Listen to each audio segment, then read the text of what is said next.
నాన్నా టాక్సీ తీసుకొచ్చేసాను, చాలా cheap, metre మీద 100 రూపాయలు అంతే.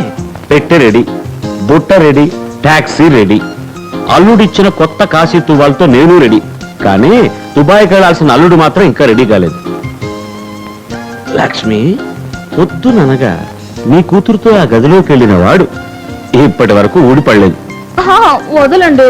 వదలను. ఇప్పుడు దుబాయ్ వెళ్తే మళ్ళీ ఏడాది దాకా అవకాశం ఉండదు. రోజుకు ఒక ముద్దు చొప్పున ఏడాదికి 365 అవుతాయి. ఇప్పటికి 175 ఇచ్చేసాను. 365లో 175 పోతే లెక్క తర్వాత చూసుకోవచ్చు. ఫ్లైట్ కి టైం అవుతుంది. పాతండి. అయ్యో, లెక్క తప్పు రాకూడదు. తిరుమల దేవరా తీయరా తీయరా తీయరా. రాబండ్రా, ఇదేమన్నా దుగ్గిరాల అల్లుడా, దుబాయ్ అల్లుడురా. నేను తెరిపిస్తా చూడు. అంటా కాహుకుం, అబ్బా కాహుకుం. తెరుచుకో శ్రీసేన్. చాలు. ఐడియా. నువ్వు భయపడకు, నువ్వు భయపడకు. పాము పాము పాము. అయ్యో అయ్యో అయ్యో అయ్యో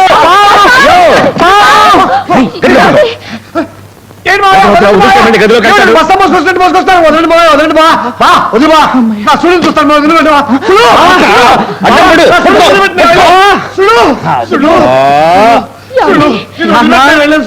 నువ్వు లోపలికి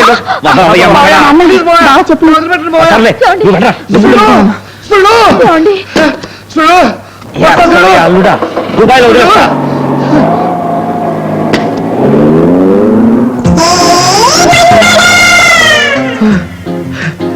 టాటా చీరియో బై బై. వెళ్ళగా ఉత్తరం రాయండి. మళ్ళీ చేరడం లేదో మేము కంగారు పడతాం. అత్తయ్య, నా బదులు మావయ్య దుబాయ్ పంపించేశాను. ఇక మీద మావయ్య బాధ మీకేం లేదు. చూడు, అడ్డు దుబాయ్ పోయింది. ఇంకా 32 బాకీ ఉండిపోయాయి. ఏమిటండి మీరు?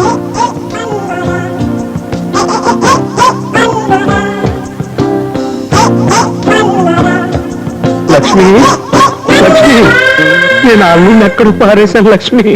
మీరెక్కడా పారేయలేదండి, మళ్ళీ గదిలోకి వెళ్ళిపోయాడు.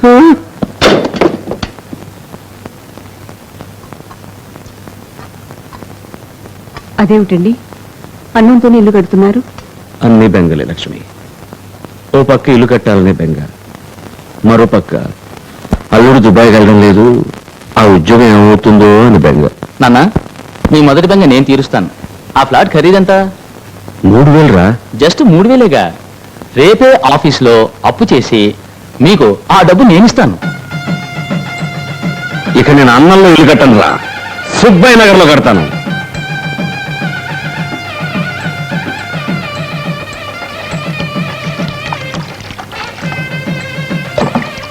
ఏమండి ఏమండి, ఆఫీసులో అప్పు చేసి డబ్బు ఇస్తానంటున్నారు ఏంటండి? అవును, ఏం? చూడండి, ఇల్లు కట్టడం మీ నాన్నగారికి శక్తికి మించిన విషయం. అది మర్చిపోయి ఆయన వెనకల ముందు చూడకుండా సొంత ఇల్లు కడతానని సవాల్ చేశారు. ఓడిపోతున్నారు. చూడండి, ఆయన నమ్ముకుని మనం డబ్బు ఇస్తే కుక్కతోక పట్టుకుని గోదావరి ఈదినట్టే. ఎంత తల్లి బిడ్డలైనా ఎవరి కడుపు వాళ్లదే, ఎవరి ఆకలి వాళ్లదే, ఎవరి అన్న వాళ్లదే. అలాగే ఎవరి డబ్బు వాళ్లదే.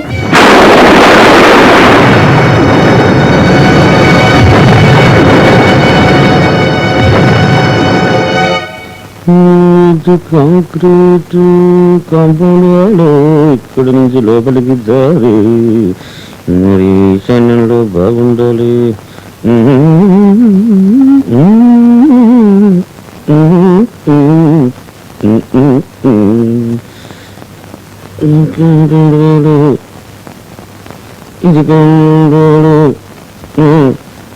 నాన్న, రాత్రి మీకు డబ్బిస్తానని చెప్పినప్పుడు నేను ఒక విషయం మర్చిపోయాను.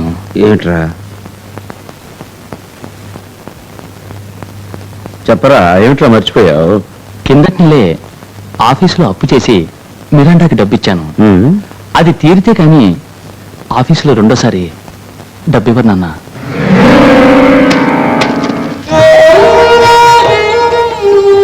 లక్ష్మి, కథ మళ్ళీ మొదటికే వచ్చింది.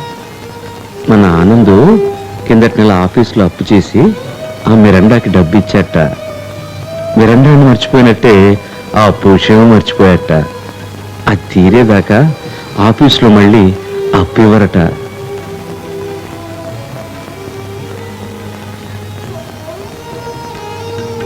పిచ్చిదానా, బాధపడుతున్నావా?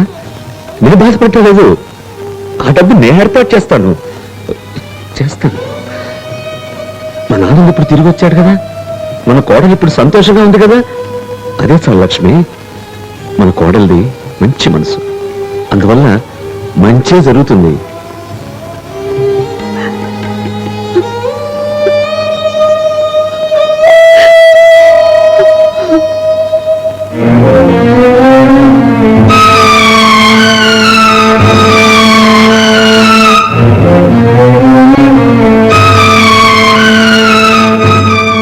నమస్కారం సార్, ఎందుకో రమ్మన్నారట? రండి రండి రండి. చూసారా ఈ డ్రెస్సులన్నీ ఎలా ఉన్నాయి? చాలా బాగున్నాయండి. ఇవన్నీ మీ అబ్బాయికే. మా అబ్బాయికా? ఆ, జూనియర్ ఆఫీసర్ అంటే మాటలా? ఆఫీసరా? అవును, నెలకి 2000 జీతం. 2000? మీ అబ్బాయిని ఎంత ఎత్తుకు తీసుకువెళ్ళదొచ్చానో తెలుసా? ఏమిటి సార్ మీరు అనేది? అవును, మీ కంటికి అందనంత దూరం తీసుకువెళ్ళబోతున్నాను. ఢిల్లీకి. ఢిల్లీకా? అవును, శంకర్కి ఢిల్లీలోనే ఉద్యోగం. ఇటు పైన మీరు మీ అబ్బాయితో మాట్లాడాలంటే నా ద్వారానే మాట్లాడాలి. అదేమిటి సార్? మరి టెలిఫోన్ మా ఇంట్లోనేగా ఉంది. అవునవును అతి తొందరలో మిమ్మల్ని ప్లాట్ఫామ్ చూడాలని నా కోరిక. సార్. అవును, రేపు శంకర్ని ఫస్ట్ క్లాస్ లో ఢిల్లీకి పంపిస్తున్నాను. మరి మీరు రైల్వే ప్లాట్ఫారంకి రారా? ఆ ప్లాట్ఫామ్ మీదికా? అవునవును, తప్పకుండా వస్తాను. నేను ఆ ప్లాట్ఫామ్, అది మట్టి బుర్ర.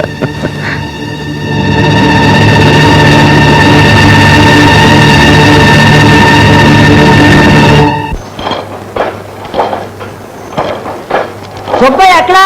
అక్కడా. ఆ మిషన్ ఆఫ్ చేయవా? ఏమిటి విషయాలు? ఏమిటి సుబ్బయ్య, నీతో పెద్ద తలనొప్పైపోయిందయ్యా. నువ్వు మోసపడ్డావని ఆ కార్నర్ ప్లాట్ నీకోసం రిజర్వ్ చేసి నొక్కి పెట్టి ఉంచాను.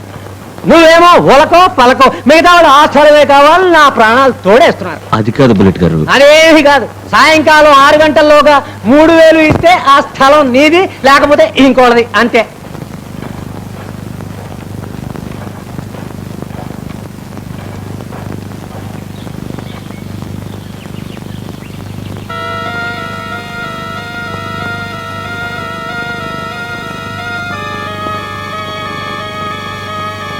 ఇల్లు బాగుందండి, నేను చూశానుగా. అన్నయ్య, ఏమిటిదంతా? నేను చస్తే నువ్వు నా ఇంటికి రాకు, నువ్వు చచ్చినా నేను నీ ఇంటికి రాను అని చెప్పిన ఆ మనిషి పిల్లంతో మాట్లాడటం నాకు ఇష్టం లేదు. నువ్వేదైనా తెలుసుకోవాలనుకుంటే నీ కొడుకుని అడిగి తెలుసుకో. ఏమిటో ఇది? ఆయనకి ఇంటి నుంచి ఆఫీస్ చాలా దూరంగా ఉందట, వెళ్ళి రావడానికి అవస్థగా ఉందట. ఏం చెయ్యాలి అని అడిగారు. నేను మా నాన్నగారికి ఉత్తరం రాశాను. అందువల్ల మా నాన్న గాంధీనగర్లో ఇల్లు చూశారు.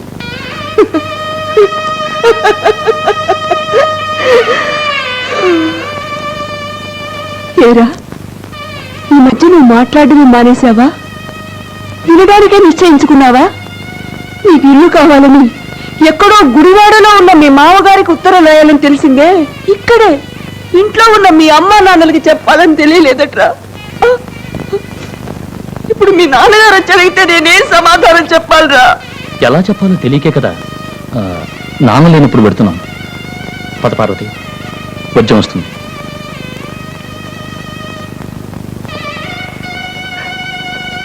ఏ క్షణాన్ని నువ్వు నా కడుపున పడ్డావో ఆ క్షణాన్ని నాకు మీ నాన్నగారికి వర్జం వచ్చిందిరా. అది ఇప్పుడే మమ్మల్ని విడిచిపెట్టి వెళ్ళిపోతోంది. ఒరేయ్, పోరా, పో.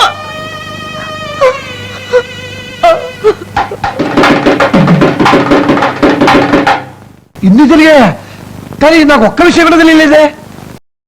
ఉద్యోగం పోయిందన్న విషయమైనా నీకు తెలుసా? చాలండి మా వేళకోళం. వేళాకోళము లేదు, శ్రీకాకుళము లేదు. నీ ఉద్యోగం పోయింది. ఆ దుబాయ్ షేక్ నీ వీసా క్యాన్సిల్ చేశాడు. దుబాయ్కి వెళ్ళవయ్యా, దుబాయ్కి వెళ్ళవయ్యా అని చెవిలో ఇల్లు కట్టుకుని చెప్పాను. విన్నావు కాదు? ఇదిగో టెలిగ్రామ్.